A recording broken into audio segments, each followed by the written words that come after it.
जय महाकाल दोस्तों, मेरे प्यारे सभी साधक और मेरे साधका को प्रणाम। दोस्तों, अगर आपको मेरा चैनल अच्छा लगता है तो उसे लाइक करें, सब्सक्राइब करें और नीचे एक बेल का आइकन दिया गया है उसको जरूर दबाएं, ताकि मैं जो भी नई जानकारी लेके आऊं, कोई साधना लेके आऊं, कोई अनुभव लेके आऊं, वो सब आप लोगों तक पहुंच सके। आज मैं आपके लिए एक सबसे ताकतवर और एक सबसे बेहतरीन साधना लेके आ रहा हूं, जो कि इस शिवरात्रि के ऊपर आप बहुत आसानी से कर सकते हैं और भगवान शिव की बहुत ही असीम और अपार कृपा अपने ऊपर प्राप्त कर सकते हैं। पहले तो मैं आपके लिए जो साधना लेके आ रहा हूं, आप इस शिवरात्रि के ऊपर आपको ये साधना, पहले मैं थोड़ा सा बता दूं इस साधना के ऊपर। ये साधना को आपने शिवरात्रि से 3 दिन पहले करना है, तभी आपको फल मिलेगा, अदरवाइज फल नहीं मिलेगा। क्योंकि कई बार क्या होता है, लोग ये चीज बोलते हैं भी आज शिवरात्रि है, हम आज ही साधना को कर ले। तो क्या होता है, पंचांग के हिसाब से अगर देखा जाए तो जो दिन होता है को कई बार वो उसका जो समय होता है पंचांग के हिसाब से दिन निकल जाता है। तो आप ऐसी गलती कभी मत करिए। कोई भी शुभ दिन होता है, जैसे आप होली लगा लीजिए, होली की कोई भी साधना होती है, दिवाली लगा लीजिए, वो आप उसको 3 दिन पहले करिए, आपको सफलता तभी मिलेगी उस दिन की। और ये 1001% मेरी गारंटी है इस चीज की। आज मैं आपको भगवान शिव को प्रसन्न करने के लिए और उनकी अपार कृपा प्राप्त करने के लिए इस शिवरात्रि के ऊपर 3 प्रकार की क्रिया देने जा रहा हूं मैं। पहली जो क्रिया है वो है अघोर मुंडेश्वर क्रिया, जो एक सबसे ताकतवर क्रिया है। आपने मेरे पीछे सबसे पहले वाले यही चैनल में जाके सबसे पीछे वाली वीडियो देखना, लास्ट में जाके उसमें उसके बहुत सारे बहुत जबरदस्त अनुभव है अघोर मुंडेश्वर के, और बहुत सारे साधकों को उसमें सफलता भी मिली है और उनकी जिंदगी पूरे तरीके से बदल चुकी है अघोर मुंडेश्वर करने के बाद। दूसरी जो क्रिया आपको इस शिवरात्रि के अगले दिन करनी है, जो कि अमावस्या आ रही है शिवरात्रि के अगले दिन, उसके भीतर, ठीक है, आपको जो क्रिया करनी है वो करनी है अघोर गोरा, अघोर गोरा की क्रिया करनी है। क्रिया जो तीसरी क्रिया है, तीसरी जो आपको क्रिया है वो है अघोरेश्वराय, अघोरेश्वराय क्रिया। ये 3 जो क्रियाएं हैं ये आपको शिवरात्रि पर ही करनी है, और जो इंसान इस 3 क्रियाओं को कर लेगा, जिंदगी में कभी भी उसके ऊपर कभी कोई संकट नहीं आएगा, कभी भी उसको धन की कभी कमी नहीं होगी, भगवान शिव की उसके ऊपर अपार कृपा होगी, कभी कोई भी हानि नहीं होगी जिंदगी के भीतर, कभी भी कोई भी दुख, कभी भी कोई शक्ति, कोई प्रेत बाधा कभी उनकी जिंदगी के ऊपर कोई असर नहीं कर पाएगी, कभी भी नहीं कर पाएंगी ये चीजें।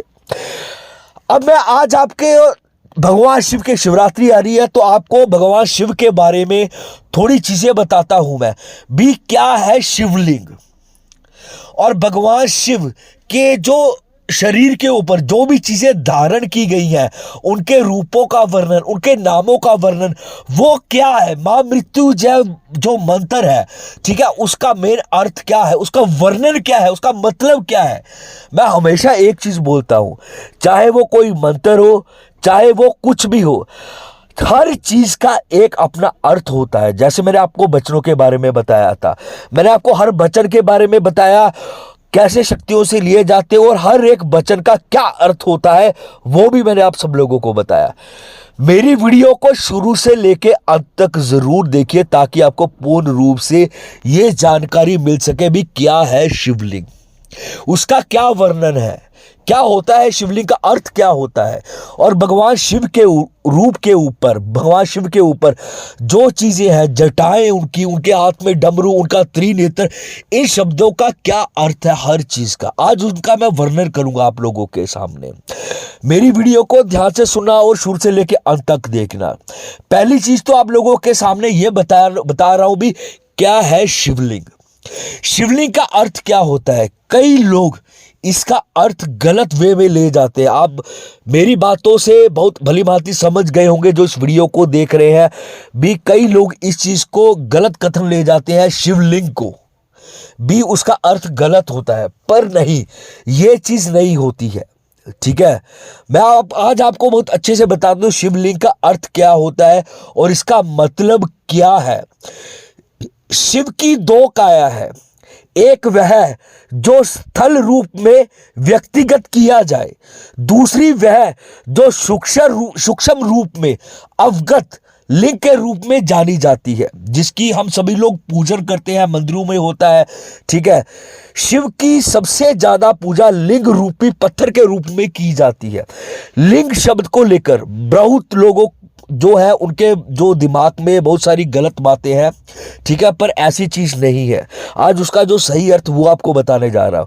संस्कृति में, ठीक है, अगर आप जो संस्कृत लोग पढ़ते हैं, जो इसके अर्थ जानते हैं, जो जिन्होंने वेद वगैरह पढ़े हैं, वो भली भांति इन चीजों से परिचित होंगे। संस्कृत में लिंग का जो अर्थ है वो है चिन्ह। ठीक है, इसी अर्थ में यह शिवलिंग के लिए इस्तेमाल होता है। जैसे मैं आपको अच्छे तरीके से समझाता हूं, थोड़ा सा और छोटे मेथड में। शिवलिंग का अर्थ है, ठीक है, जो जैसे मैंने आपको बताया भी, जो लिंग है वो एक चिन्ह का संकेत होता है। ठीक है, शिव जानी परम पुरुष का प्रकृति के साथ जो चिन्ह है वो उनका चिन्ह है, इसलिए इन दोनों को जोड़ के जो मिलान करके बनता है वो है शिवलिंग। शिवलिंग चिन्ह है, भगवान शिव का एक चिन्ह है वो। ठीक है, तो जो लोगों के दिमाग में गलत है वो इन चीजों को निकाल दीजिए। ठीक है, चिन्ह जैसे मैं आपको थोड़ा सा और डीपली जाकर बताता हूं। जैसे हमारा भारत देश है, ठीक है, भारत देश का हर एक देश का एक झंडा होता है, वो उसका एक चिन्ह होता है। ठीक है, एक चिन्ह होता है, एक झंडा होता है, उसका रंग होता है, वो एक चिन्ह होता है। हर देवी देवता जो भी है, ठीक है ना, सबका एक चिन्ह है। जैसे दुर्गा जी है, ठीक है, उनका वाहन है, वो उनका वाहन है, आप शेर लगा लीजिए। ठीक है, माँ लक्ष्मी है। ठीक है, हर चीज का एक अपना एक अलग चिन्ह होता है, हर चीज का। तो उसी तरीके से भगवान शिव का ये चिन्ह है पूरे तरीके से। ठीक है, इसको चिन्ह बोला जाता है, निशानी जिसको बोला जाता है। ठीक है, तो लोगों के दिमाग में जो गलत चीज है वो अपने दिमाग से निकाल दीजिए ये चीज। ठीक है, अब बढ़ता हूं शिव के रूपों के बारे में। भगवान शिव के रूप, सब रूप जिनका वचित उतना, जितने ही विचित्र हैं ये रूप, उतने ही आकर्षक भी हैं। शिव को धारण करते हैं। ठीक है, उनमें जो बहुत सारी जो भगवान के शिव के जो रूप है, जो उनके शरीर के ऊपर जो भी चीजें हैं, आज उनके बारे में आप लोगों के सामने मैं वर्णन कर रहा हूं। ठीक है, पहली चीज तो जटाएं। भगवान शिव के ऊपर, सिर के ऊपर जो जटाएं हैं, उनका अर्थ क्या है? उनका ये अर्थ है कि शिव की जटाएं अंतरिक्ष का प्रतीक है। अंतरिक्ष मतलब पूरा ब्रह्मांड। शिव की जटाएं वो इस चीज का प्रतीक है, इसीलिए उनको जटाधारी बोला जाता है। चंद्र मन का प्रतीक है। शिव का मन चांद की तरह भोला, निर्मल, उज्जवल और जागृत है। इसी वजह से भगवान शिव सबसे ज्यादा जल्दी प्रसन्न हो जाते, एक बेलपत्र पर प्रसन्न हो जाते और अपने भक्तों की हमेशा वो सुनते हैं। इसी वजह से जो चंद्र है उनके बदन के ऊपर, वो इस चीज का प्रतीक है और उनका नाम है चंद्रधारी बोला जाता है। त्रिनेत्र, शिव की तीसरी आंख। ठीक है, जिसको शिव की तीसरी आंख बोला जाता है। इसीलिए जो वो किस चीज का प्रतीक है उसके बारे में बताता हूं। इन्हें त्रिलोचन भी कहा जाता है इसी आंख की वजह से।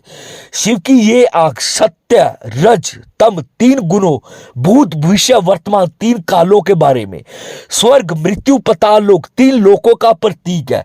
इसलिए वो त्रिनेत्र है, उनकी तीसरी आंख है। इसलिए बोला जाता है जब भगवान शिव की तीसरी आंख खुलती है तो दुनिया में प्रहलाद आ जाता है। इसलिए उन्हें त्रिलोकी भी बोला जाता है, त्रिनेत्री भी बोला जाता है। त्रिशूल, त्रिशूल के हाथ, शिव के हाथ में एक शस्त्र, जो एक उनका वो चिन्ह है, भौतिक, दैविक, आध्यात्मिक, ये तीनों तापों का नष्ट करने के लिए। जैसे आपने देखा भी भगवान शिव के हाथ में त्रिशूल है, वो एक आखिरी उनका जो हथियार है। इस तरीके से जो भगवान शिव के जो त्रिशूल है वो भौतिक, दैविक, आध्यात्मिक, वो तीनों तापों को नष्ट करने का वो उनका प्रतीक है। इसलिए उनको त्रिशूलधारी भी बोला जाता है। मुंडमाला, शिव के गले में मुंडों की माला है, जो इस बात का प्रतीक है कि शिव ने मृत्यु को वश में किया हुआ है। इसलिए उनको जो है मुंडेश्वर भी कहा जाता है, अघोर मुंडेश्वर, जिनकी मैं साधना डालने जा रहा हूं। छाल, छाल जानी जो भगवान शिव के शरीर के ऊपर बाघ की जो बना हुआ है, बाघ के जो वस्त्र धारण किए हुए भगवान शिव ने बाघ के चर्म से, ठीक है, वो किस लिए पहने हैं, वो किस चीज का प्रतीक है? बाघ हिंसा का और अहंकार का प्रतीक माना जाता है, जिसका अर्थ है कि शिव ने हिंसा और अहंकार का दामन कर उसे अपने नीचे दबा लिया है। समझ लगी आप लोगों को? भस्म, शिव के शरीर पर भस्म लगी होती है। शिवलिंग का अभिषेक भी भस्म से किया जाता है। भस्म का लेप बताता है कि यह संसार निश्वर है, इसलिए उनको भस्माधारी कहा जाता है। भी इसका ये अर्थ है, इस संसार में जो आया उसको जाना है, जो भी आया मिट्टी से बने हो, मिट्टी में ही आखिर मिल जाना है। इसका अर्थ ये है। अब आपको बताता हूं महामृत्युंजय मंत्र, ठीक है। शिव के जो साधक होते हैं, शिव के जो पूजा करते हैं, उनके बहुत प्रिय होते हैं, उनके साधक होते हैं, उनको ना तो मृत्यु का भय होता है, ना उनको रोग का भय होता है, ना उनको शोक का भय होता है, किसी भी चीज का नहीं होता। शिव तत्व उनके मन को भक्ति और शक्ति का समर्थ देता है। शिव तत्व का ध्यान महामृत्युंजय मंत्र के जरिए किया जाता है। इस मंत्र के जप से भगवान शिव की कृपा मिलती है। शास्त्रों में इस मंत्र को कई कष्टों का निवारण भी बताया था। मंत्र तो आप बहुत अच्छे से जानते होंगे, ओम त्रिभम जजमहाय सुगंधिम पुष्टि वर्धनम, मंत्र तो आप सब जानते होंगे। इसका जो अर्थ है, अर्थ मैं आप लोगों को अब बताता हूं। हम भगवान शिव की पूजा करते हैं, उन्हें तीन नेत्र है, उनके 3 नेत्र है उनके, जो हर श्वास में जीवन शक्ति और संचार करते हैं और पूरे जगत का पालन पोषण करते हैं। उनसे हमारी प्रार्थना है कि वो हमें मृत्यु के बंधनों से मुक्त कर दे, ताकि मोक्ष की प्राप्ति हो जाए। उसी तरह से जैसे एक खरबूजा होता है, वो अपनी बेल को पक जाने के बाद उसी बेल रूपी संसार के बंधन से मुक्त हो जाता है।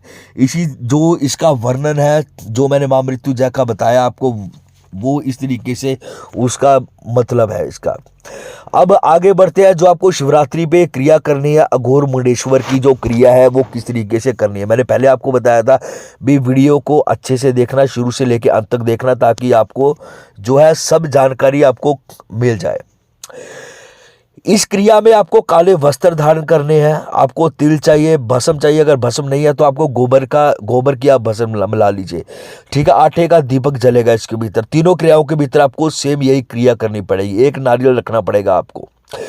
ये क्रिया करने के बाद, ठीक है, जो मैंने 3 क्रियाएं करनी है, मैं आपको एक वीडियो काफ़ी लंबी हो गई आज, तो इन 3 क्रिया को मैं आपको सब लोगों को एक ही वर्णन, एक ही रूप में आपको कर देता हूं, मैं बता देता हूं। भी क्रिया सभी चीज़ों की सेम है, क्रिया सब चीज़ों की सेम है।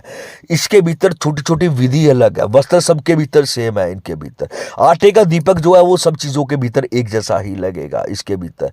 और ये क्रिया का फल क्या मिलेगा? इस क्रिया के भीतर आपके पूर्ण जन्म के जो भी दोष है वो आपके खत्म हो जाएंगे, आपके ऊपर कोई कष्ट है वो खत्म हो जाएगा, धन के संबंधी जो भी रास्ते बंद है वो आपके खुल जाएंगे, व्यापार के आपके सारे रास्ते खुल जाएंगे। भगवान शिव की आपके ऊपर अति प्रकार की बहुत ज्यादा कृपा हो जाएगी। भगवान शिव की आपके ऊपर दुश्मनों का छुटकारा हो जाएगा आपसे, दुश्मन आपके नष्ट हो जाएंगे, दुश्मन आपसे दूर भागेंगे। उस समय आकर्षित पावर आप में बढ़ जाएगी, आप हर काम में विजय प्राप्त करेंगे।